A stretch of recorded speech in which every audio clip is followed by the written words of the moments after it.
In West Antarctica, in the Amundsen Sea sector, basically, you have the most unstable place on the planet, and it's the Thwaites Glacier, all better known as the Doomsday Glacier. What makes that the most unstable place on the planet is that you have warm, bottom, salty water from the deep polar circulation that, because of climate change, indirectly now enters the continental shelf. So if you imagine that the deep ocean is out here, this is the continental shelf, it's downward sloping. A few decades ago, that warm water did not enter the continental shelf. It just stayed down here.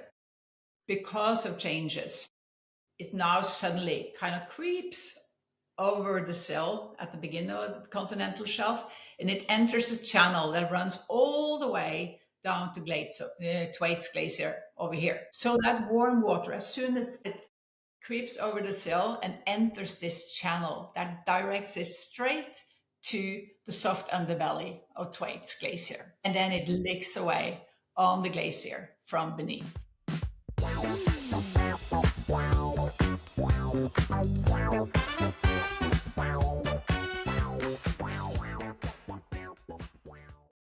Hello and welcome to the Inevitable and Obvious podcast. I'm Paul Gamble, and here today I am with Marianne Hagen.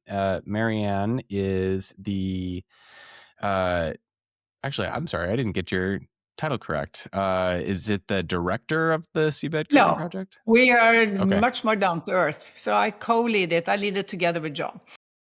Okay. You are co-lead of the Seabed Curtain Project. Co-lead. Fantastic. I am really interested to talk about this because I have been, I think all of the episodes that I've done so far have been more about SRM and SAI mainly. And I really wanted to expand more into talking about these other Earth systems that are really important to be paying attention to, that are destabilizing, could cause really huge harms. But there are also some very interesting proposals out there for what we might do in order to intervene and prevent those catastrophes. So we're going to talk about ice sheets and sea level rise today.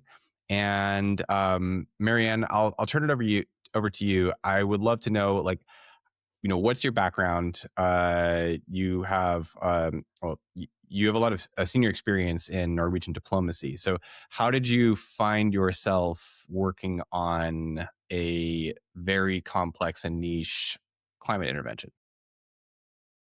It's a really good question. My background is, as you said, I've been a politician for many years. I work in communication on different levels, and also in the energy industry. And I've been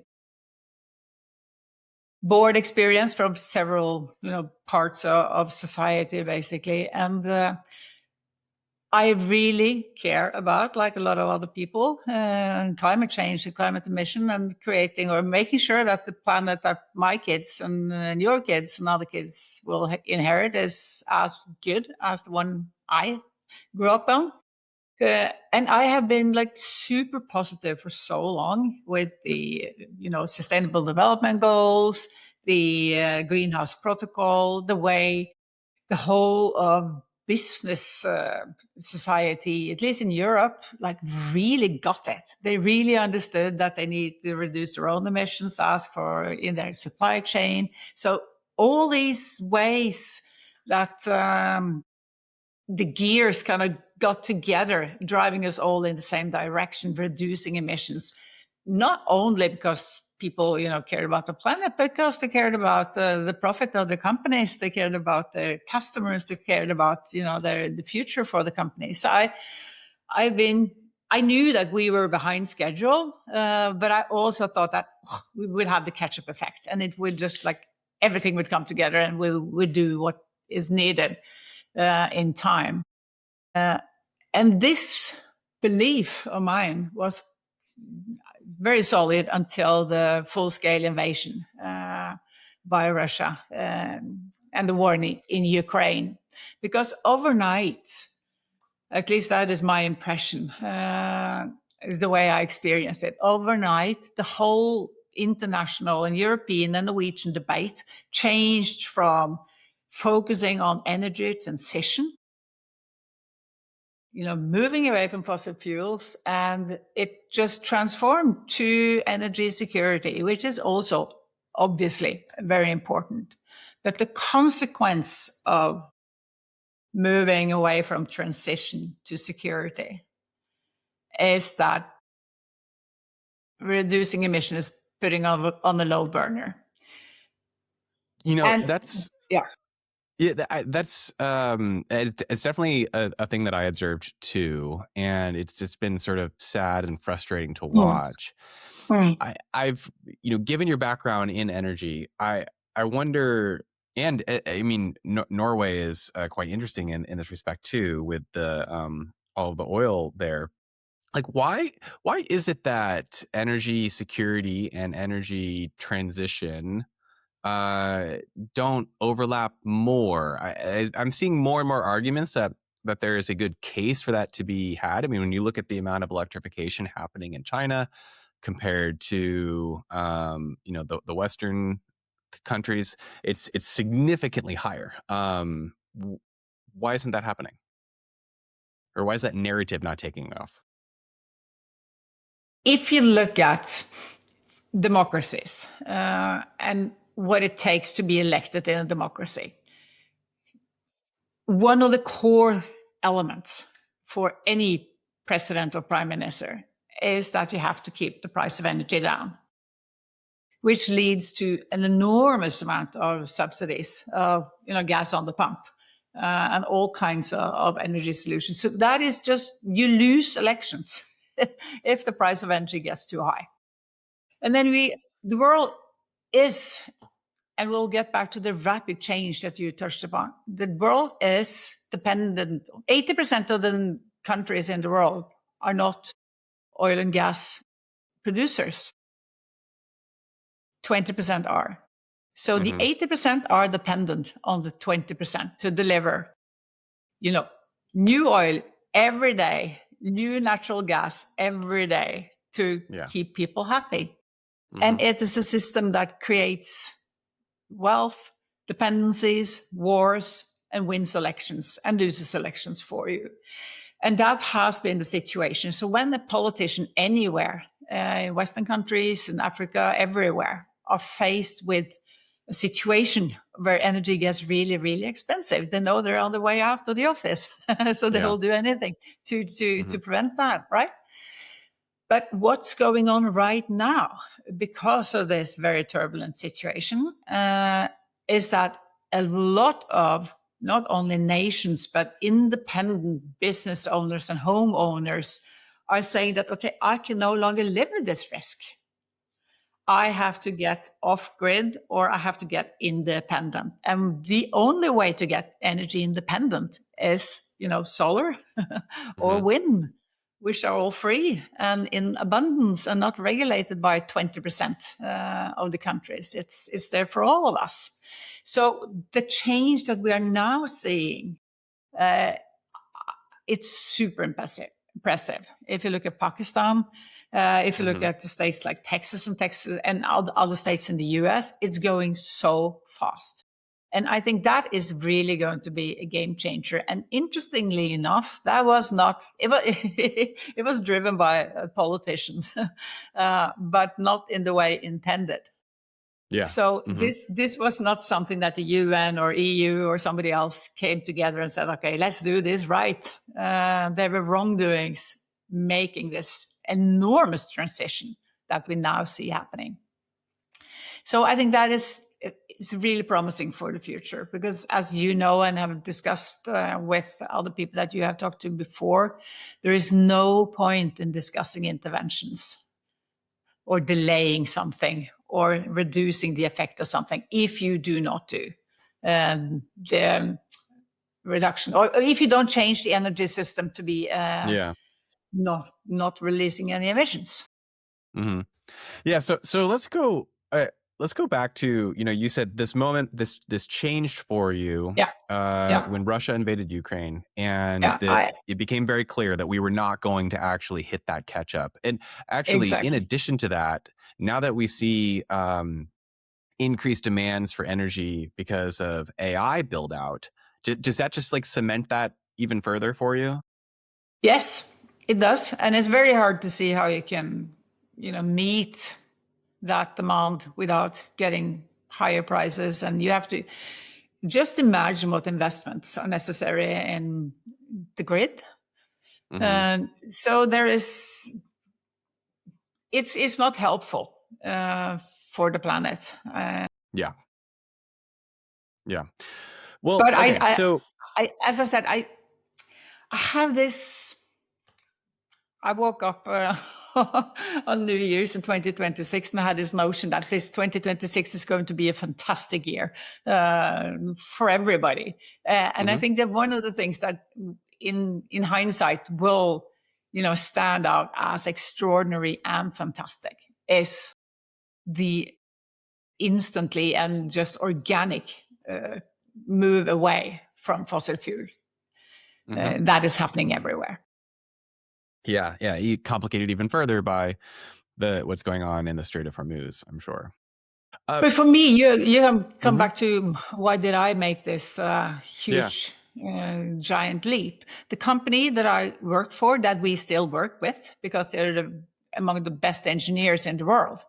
When I was asked to come work for them, I was very reluctant because I wanted to do something good for the planet. I didn't want to work for somebody that delivers to the fossil fuel industry. But what convinced me is that this company, and this was before the war, had very hairy ambitions that 1/3 of their revenue by 2025 would not be from fossil fuels, but from renewables. Wow. And that was achievable, and it was achieved. But the interesting part was that by 2030, 2/3 of their revenue would come from renewable, not fossil fuels. That's quite rapid. That is an enormous change. And that was a challenge that I could not resist, right? Yeah. But of course, when, again, you had this shift from transition to security, I kind of understood. Nobody said that high or out loud, but it's the same everywhere.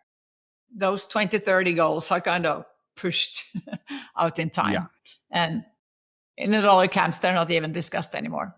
So that's when I decided that, okay, this is probably not for me anymore. But while I was in that position, I was invited to a workshop in Iceland with John Moore and a lot of people, Oliver Morton, a lot of people were there to discuss geoengineering, which I had, no feelings towards at all. I thought it was crazy. But what I understood is that we were hiring thousands and thousands of people for the energy transition. And I thought it was a super cool communication story. It's like, who you're going to call, not the Ghostbusters, but Aker Solutions. It made sense to me. And then when we got back, I both realized that I understand this. I understand the physics of it. I understand that this is actually possible. I also understood that I wanted to do something that I could actually impact. I can't just get depressed. I can't just give up. I can't just, Do you feel like this, like working on this helps with, I don't know, feeling optimistic about the future? I get this question a lot. People ask me, like, how do you not just feel depressed by what you're working on? I'm like, well, I find it kind of exciting because I know what people are doing. Do you feel the same way? Yeah, I do. To be completely honest, it varies through the day. I always wake up really, really optimistic. And then as the day, proceeds, I often think at night that this is never going to work. We're never going to get there. This is too hard, too dangerous, too much of an uphill. And then next morning, I'm back on it because this is one thing you can actually do that will have a huge impact. So instead of focusing on all the shortcomings, everything that can go wrong will go wrong, I just kind of decided that, okay, I'm just one person. I'm not running the world. So Mm-hmm. how I spend my last 10 years, in working means a lot to me, obviously. And I wanted to do something that I can actually impact, that I can see results. So yes, I think it creates a lot of optimism. And that's also one of the things that really attracted me to this project, because the idea is so simple. So like basically anyone can get it. And when people ask me what I do, and I tell them, and then I can just see that their eyes are starting to move around the room. You can literally see their brains like starting to work. And then they come up with these really interesting questions, and you can see they get light in their eyes, and they start smiling, and they start thinking, and then start questioning me and criticizing and disagreeing. But you can see they're getting into something. They understand that. Yes. And there's a lot of smart young people out there. And it's kind of a blessing, I think, for them, because if you look at my generation, we have invented all these things that no one knew they needed or could imagine living without anymore. But for those that are in the universities today, they have all the problems that we have created, sitting on the table in front of them, so they can just pick, what problem do I want to solve? Mm-hmm. So in a way, the task or the menu is kind of given.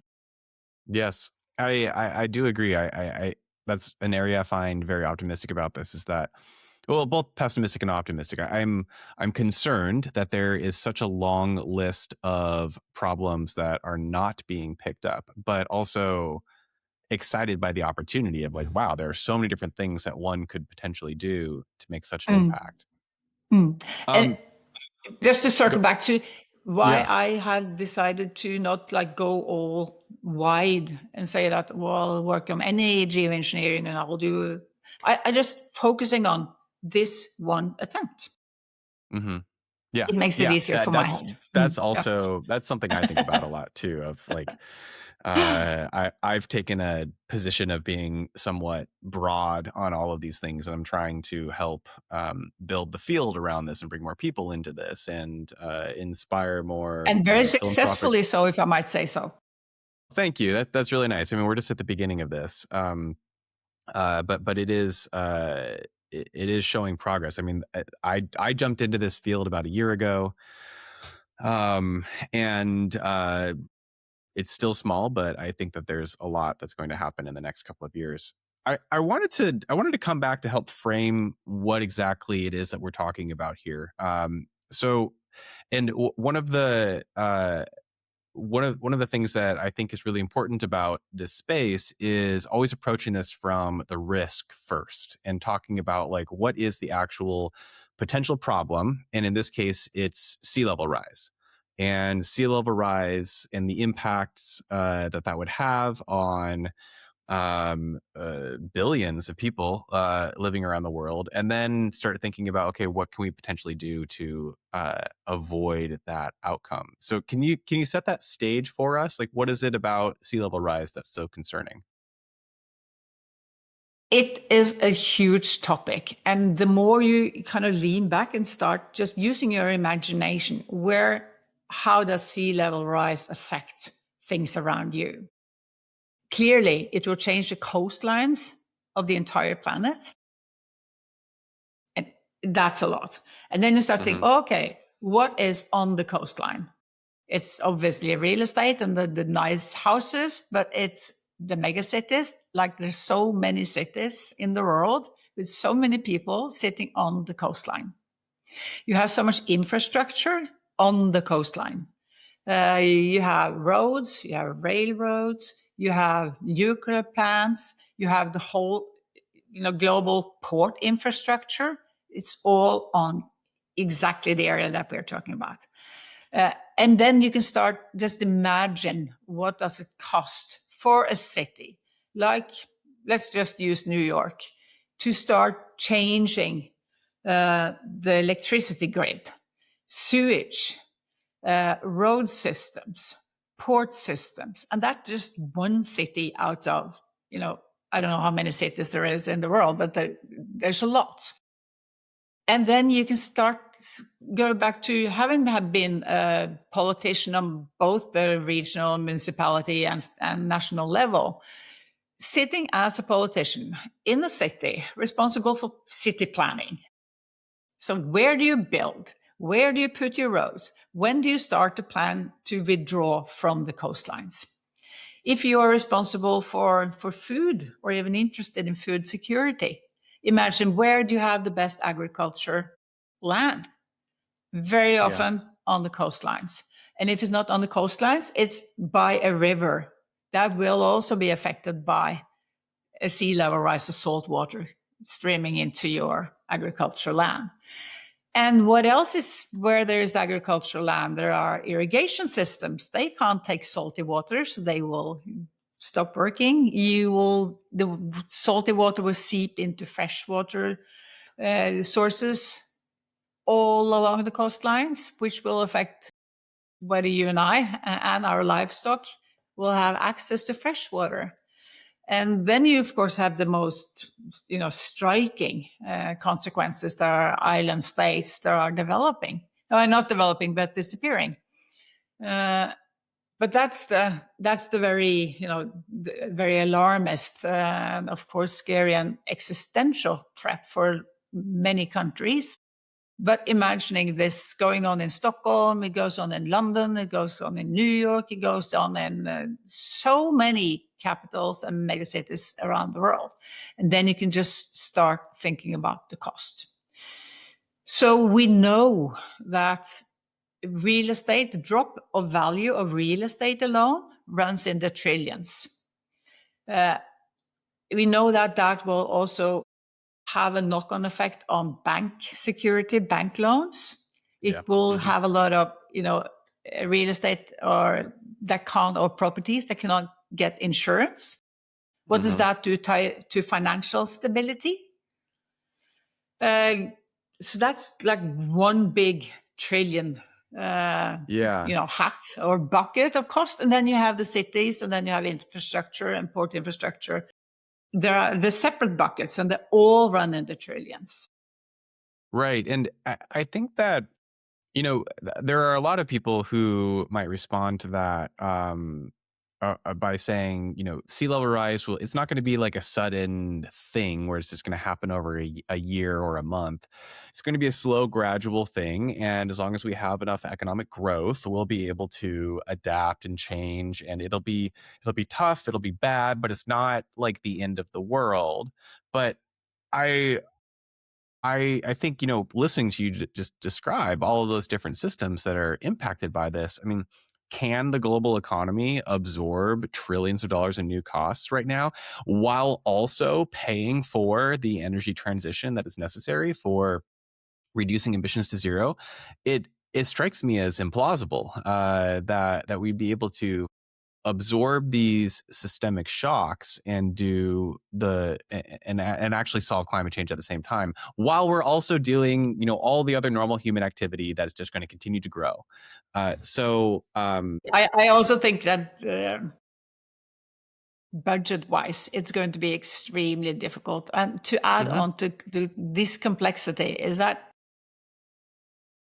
in addition to the cost that you mentioned, you have the repair cost of climate change, price tag unknown, and then you have a growing population.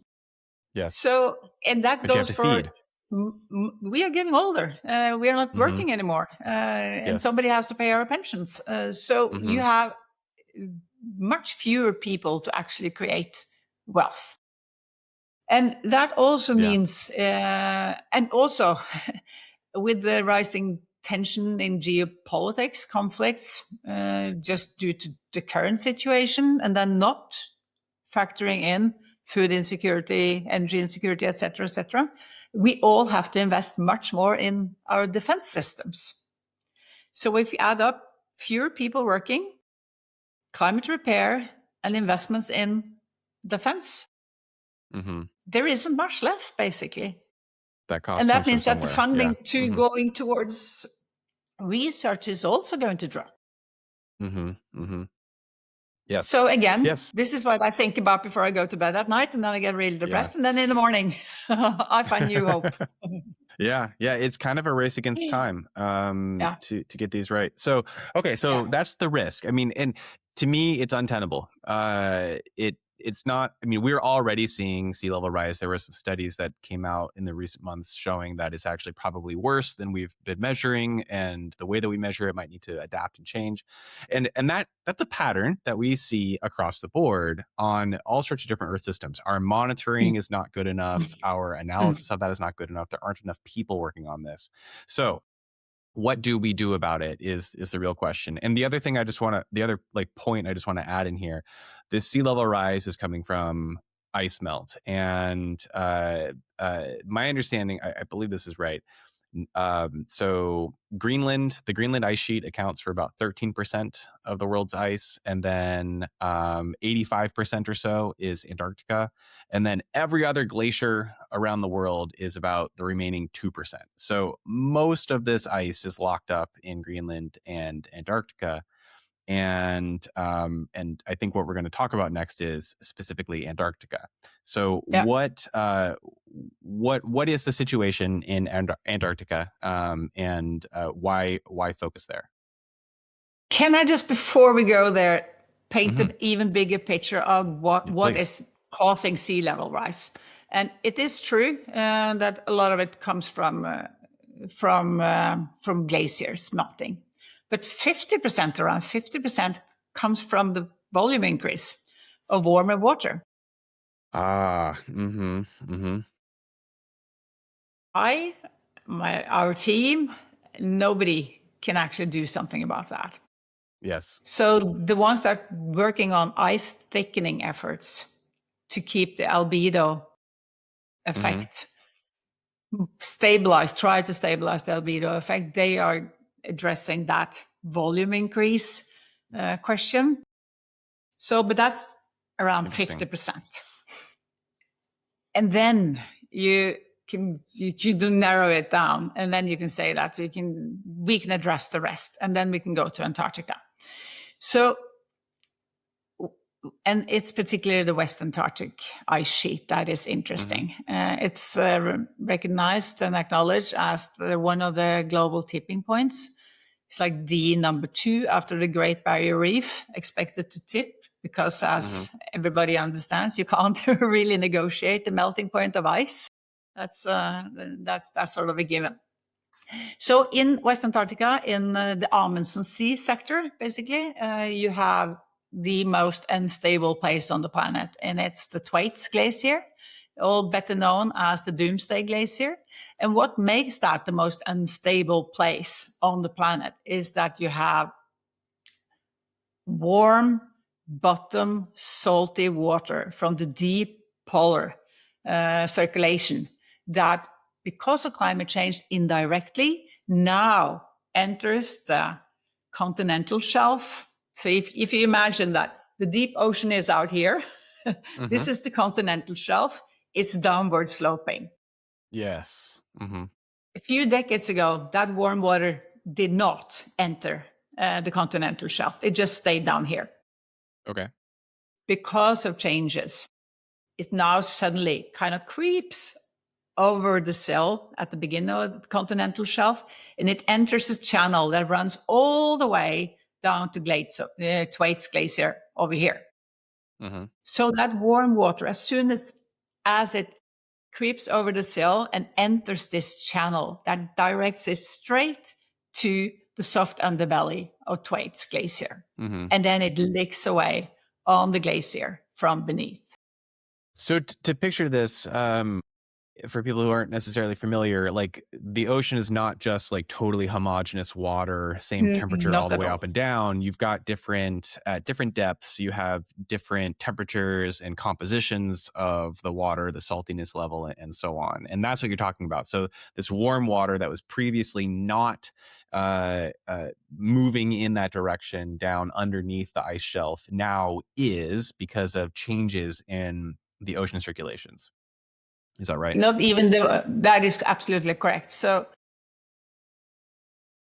very counterintuitive. On the top of the water column, the water is, when I go swimming, it's warm. If you go to Antarctica, it's cold because it's fresh and it's light and it's a mixture of melting ice and water. On the sea floor, you have the heavy water that is warm and salty and not supposed to be there. And the reason that warm and salty bottom water suddenly kind of creeps onto the continental shelf, finds this Grand Canyon leading the warm water straight to the glacier, is because of changes in wind patterns, not the ocean circulation.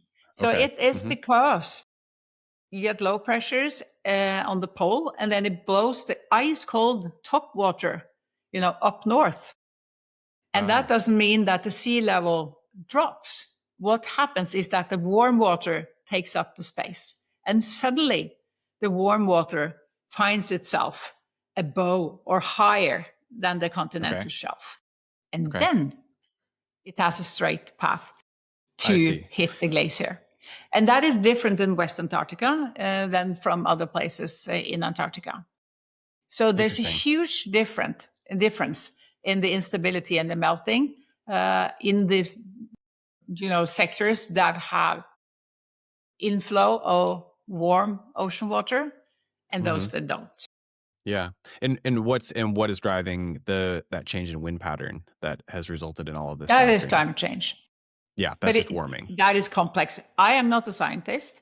My role here is using my political and diplomatic and communication skills to try to translate what's going on in that corner of science and try to make it comprehensible and something that people need to engage in, because this is not a question for you and me and a few people. This is the biggest question of all. We all need to be engaged. Yeah. So I leave the science part to the scientists. Fair enough. So let's talk about the actual ice sheet and the Thwaites Glacier. It's tell me if I have this right. Like the Thwaites Glacier is almost acting. It's an ice shelf, and so as you were saying, there's water coming in underneath it, and the fear is that the shelf breaks and falls in, and that's not really the sea level rise. The sea level rise is all the ice behind the glacier that will then pour in. So it's almost like a cork holding this like river of ice in, right? That is absolutely correct. That's the analog that we use, a cork in a bottle of champagne. Because normally when people think about glaciers, you see a mountain with a glacier on top. And that's what we're all used to, because that's what we see. If you go to Antarctica, unfortunately, it's the other way around. It's like a bowl of ice. So the whole ice sheet is sitting in this bowl. And that means that what we call the grounding line is where the ice stops, like rests on land. So when this point is pushed backward and the warm water is pouring in, and you have a grounding line retreat, then the warm water just pours into that bowl and it doesn't stop till you get to the South Pole. And that's what makes this so extremely consequential. And again, if you say that, okay, we can always, we can adapt. And if you get, just to be absolutely, this is not the figure that is relevant for any of our timeline, but if you talk about 70 meters, that wouldn't be a big problem in Norway. You would just shift who had the best sea view, because we have mountains. A lot of countries do not have the changes in altitudes that we do. So, and even the cost of each centimeter and millimeter is enormous. No, we want to avoid that. We just want to avoid filling that bowl of ice. With warm water. And it's that warm water coming in underneath, and that's causing increased movement of the ice, because it's kind of like floating. It's like if you have an ice cube on a table and the ice cube melts a little bit, now you can easily move it around on that water. It's going to slide easily. So what's the intervention? What could possibly be done to slow this down or stop it? Yeah. And I think of it as, fixing a leak in your basement. We know the warm water is coming in one particular location. Okay.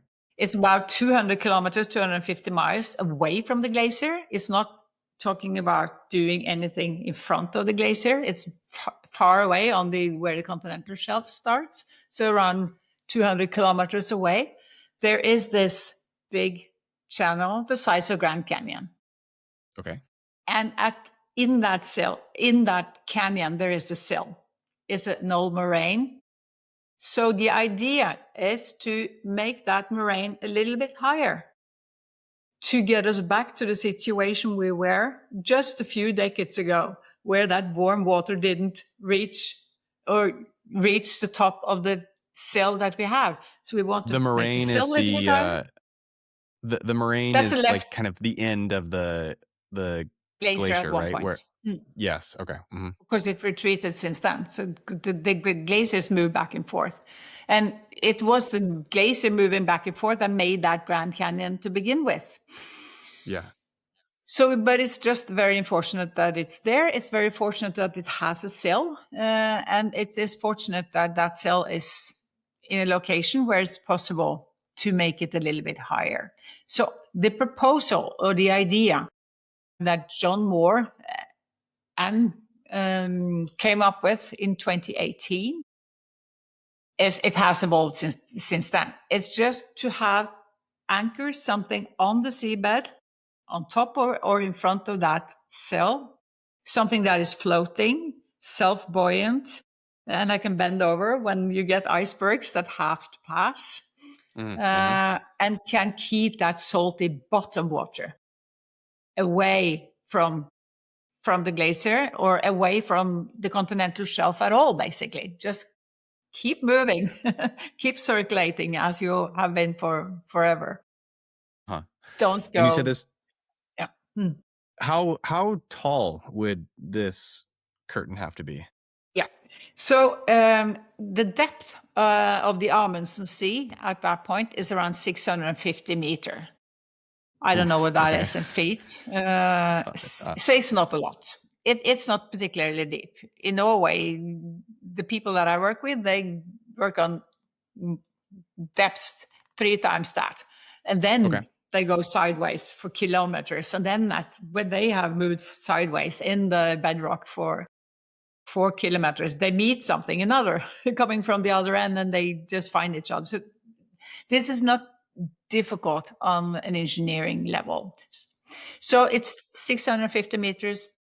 That's the depth of the water column. And what the models tells us is that around 150 meters high. So about one third, less than one third of the height. So will that change over time? Well, as it's been moving up, is it just going to keep moving higher? So we have to build the wall higher? That's a very good question. That's a very good question. Answer is I don't know. And the reason I don't know is that we don't have the models. We don't have the data to run models yet. Yeah. Okay. That's the first thing we need to get better. Okay.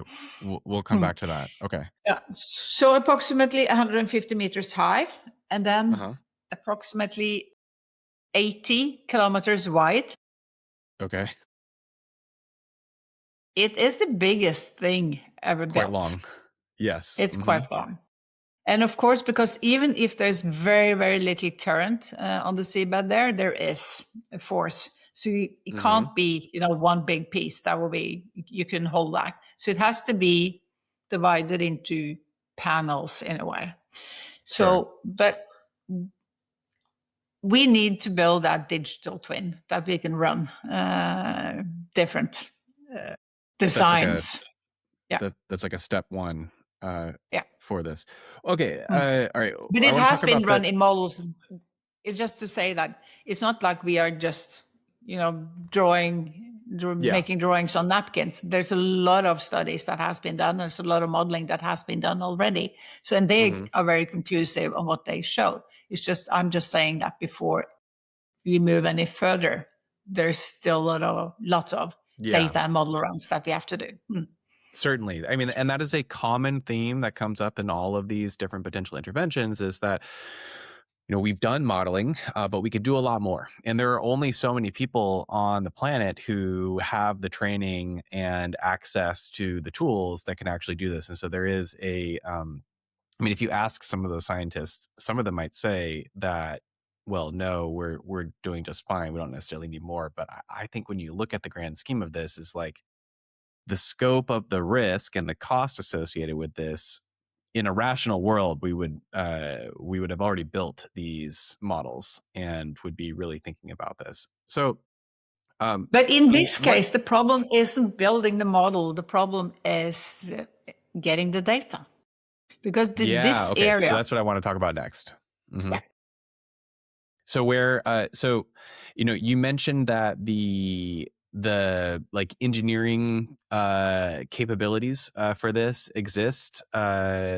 There's deep sea mining and drilling and laying communications cables and all of that kind of thing that happens all around the world.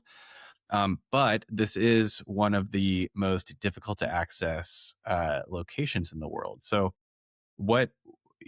talk about what it takes to actually do this there, and then also talk about the data gathering challenge. Let's start with the access of the area, because that is really the most difficult, probably. Mm-hmm.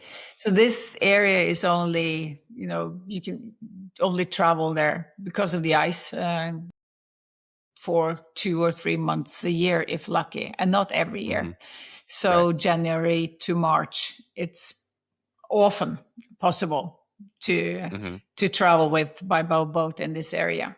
So our Professor David Holland from our team from University of New York, he was part of a South Korean expedition this year. Mm-hmm. And they were fortunate enough to come really, really close to the glacier and also onto the glacier.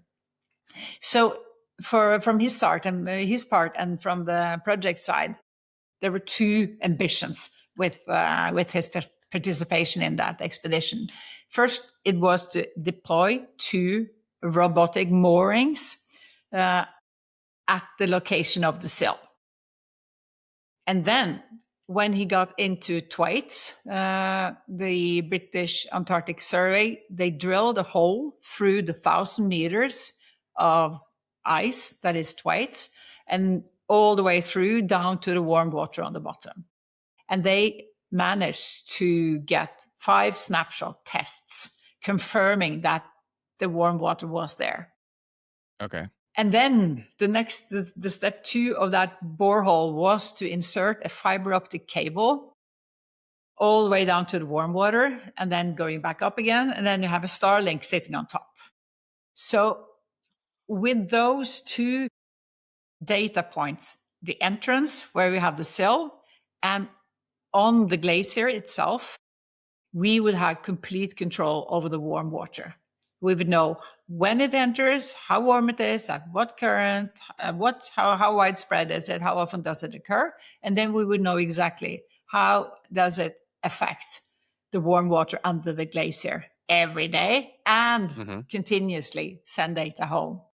That would be perfect end of that expedition story. Didn't end that way, and I'm saying this to underscore that these are difficult environment. So when we got to the sill, or when David got to the sill, there was too much ice.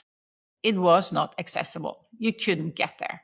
And then we couldn't deploy our moorings there on the way into the glacier as we hope, because that would give us 28 days of data, new data, immediately, already this year. So it couldn't be done on the way in. When they got to Thwaites, they successfully, at the very end of the deadline, bore the drill hole. Okay. When we were supposed to put the fiber optic cable down the next morning, it stuck on 700 meters. So the Starlink is still sitting there, and if if all the gods are with us, maybe one day it will just, fall through the ice and start sending signals home, but it's not likely. Mm-hmm. So, but what they did manage was to deploy the moorings at another position, but a very interesting position as well, in the Grand Canyon leading up to Thwaites. But the downside is now we have to wait until the next expedition next year to harvest data. And that is see. planned for in 28. So now we're desperately looking for a not ship. even next year. Not even next year. So that is one of the challenges. Number of icebreakers, and a lot of science is going on down there. And seats are, what is it? It's a scarce commodity. Yes. Mm-hmm. Yes. Yeah. So we are now looking. Yeah. There are only what I think.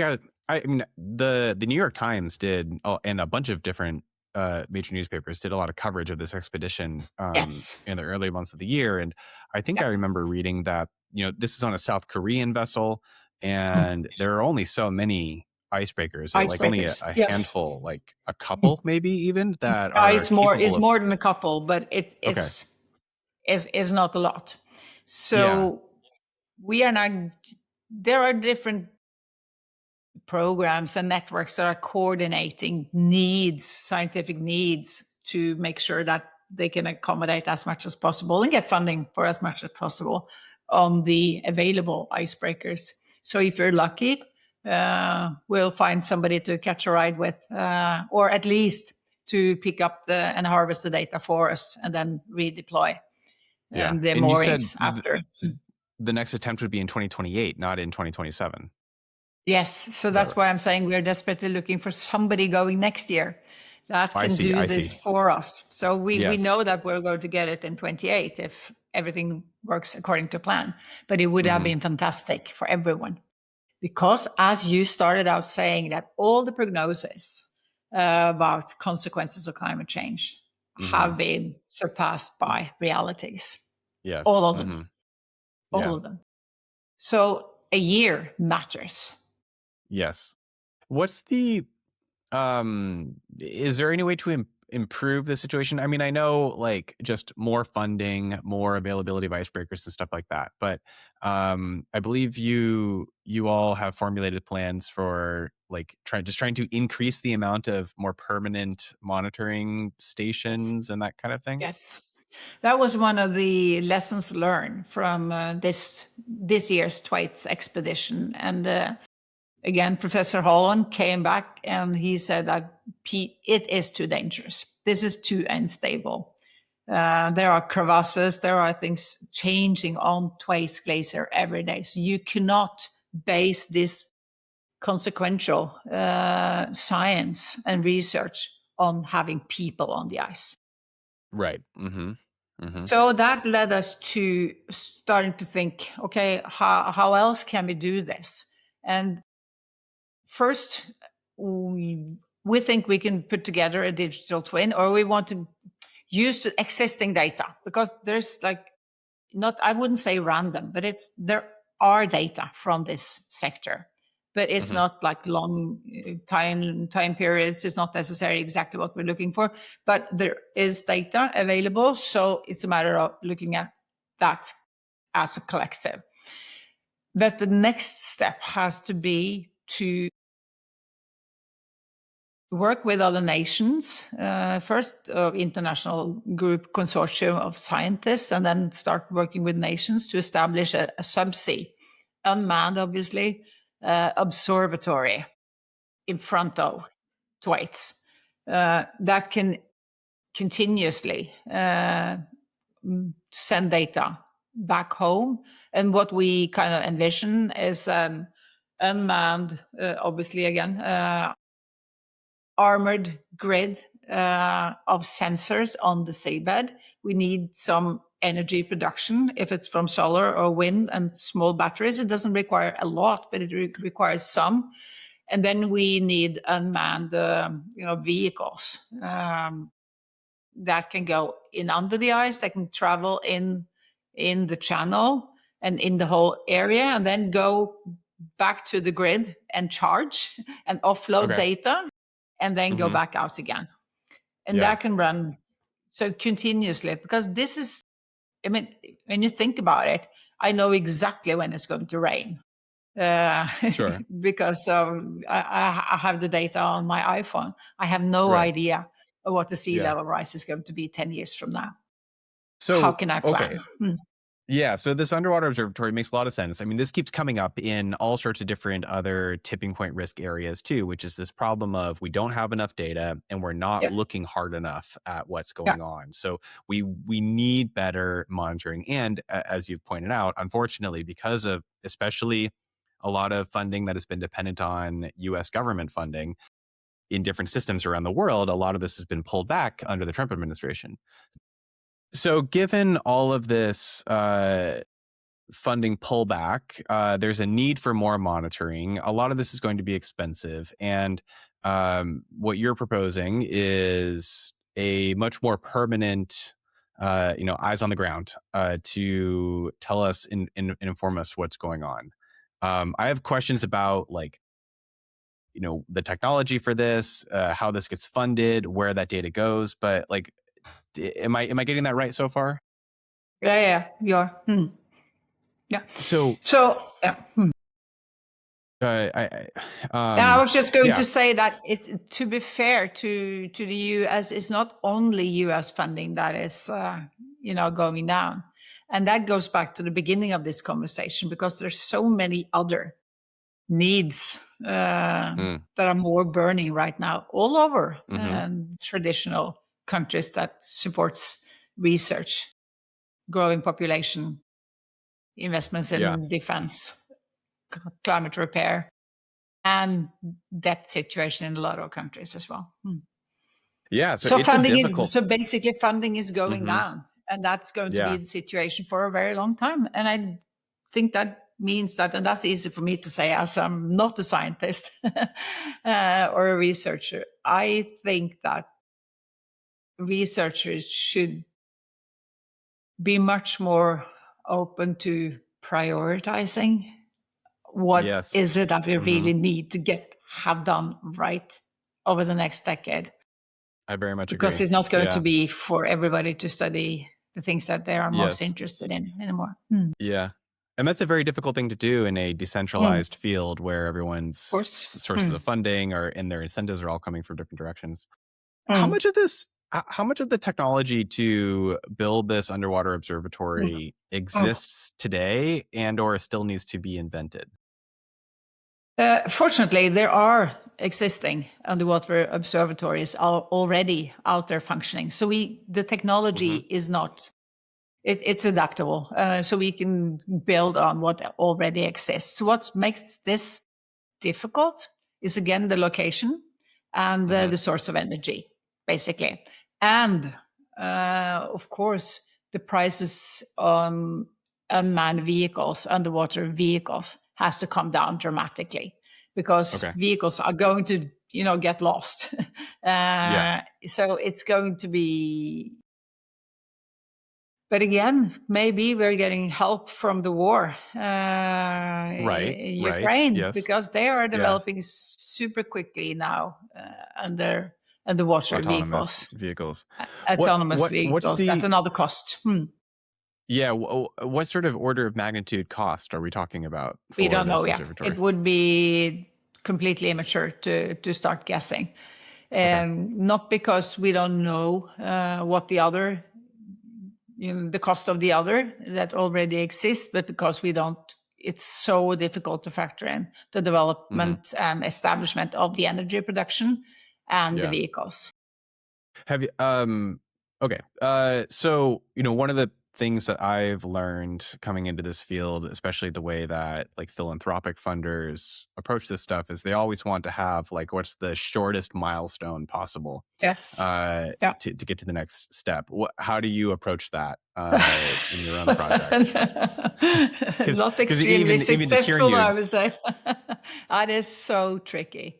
So there was, I don't remember which one of them, one of the philanthropists proposed, can I have my name on the curtain or my company name on the curtain?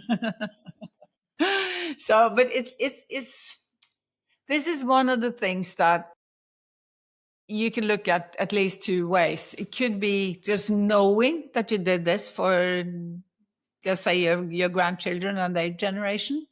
But it could also be that you are taking care of your financial assets in a better way, because this is not the only thing that threatens financial stability. I'm not pretending or saying that, but it's one of the more grave potential, has the most severe consequences. Yes. On real estate, and real estate is a key factor in a lot of wealth. So I think that could be something that a family offices that look back 3 or 4 generations could I think those are the prime group to challenge them to say, if you're proud of your 175-year-old history, why is it so difficult to look further than 5 years or 10 years? Shouldn't you also think in, a century scale? Multiple and generations. If you think century scale, this all becomes much easier. Yes. But for me to promise a return on investment, of course, not possible. But there is something that I think is interesting, and that goes for more than our geoengineering or climate intervention proposal. It's going to spark a lot of new technology. Yes, absolutely. And that absolutely. is of interest. And new materials, new logistic chains, new ways of thinking, engaging with the smartest communities on the planet. So I think there are benefits that are also short term that are interesting. Yeah. Well, this has been fascinating to go over. I'm curious if maybe the thing that we should wrap up on is like, what's next in the next, like, I don't know, the rest of the year, the next 6 months, or 5.5 months. Yeah, we are super happy to have established a board of advisor to us. We have got some really, really, really fantastic helpers of the project. So we see that we are gaining more, not only credibility, but support from people that are not saying that 100% this is my solution, but I'm interested enough I want to contribute. So that is important to us for the project. But the next step would be to get together 25, 40, 50 scientists sitting down, looking at the data that we have from this sector, from the Amundsen Sea. How do we utilize it today, and what should the underwater observatory look like, and what is the plan for that? And then just present a white paper that we can take to governments and to national funding agencies. I think that is that's what we have to really get going this year, and hopefully we can do that in collaboration with the University of Chicago and the center that David Keith is running for Climate System Engineering Initiative, and then maybe at the University of Stanford again. So a new white paper on what should the underwater observatory look like, and who should it deliver data to, and it has to be open source, obviously.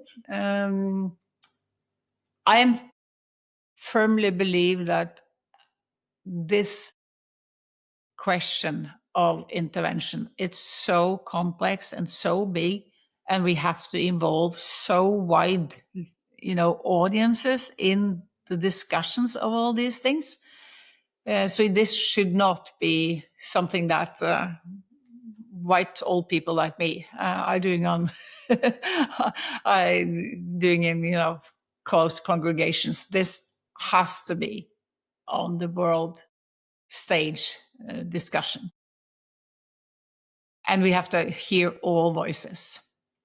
But we also have to make sure that we are doing and showing progress on the necessary research, or else there's no point in having a debate if we are running out of time. So we have to find that balance. Indeed. Well, I think that is a fantastic place to wrap up. I hope that we can check in again and talk about progress made at some point in the next 6 to 12 months. And I am sure I will see you at some upcoming events in person. Thank you. I would love to, and let me end with inviting everybody in New York to come to our event at the Explorers Club for Climate Week on Thursday, 24th, where we will discuss exactly this. Look at using sea level rise as a lens to discuss the socioeconomic consequences and what do we do with it. So cool. I hope to see you there and other people.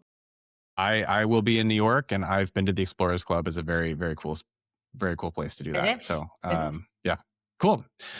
Thanks very much, Marianne. It's been nice talking with you. Thanks for being on the show. Likewise. Thank you so much. Have a wonderful summer. Bye-bye. Thank you.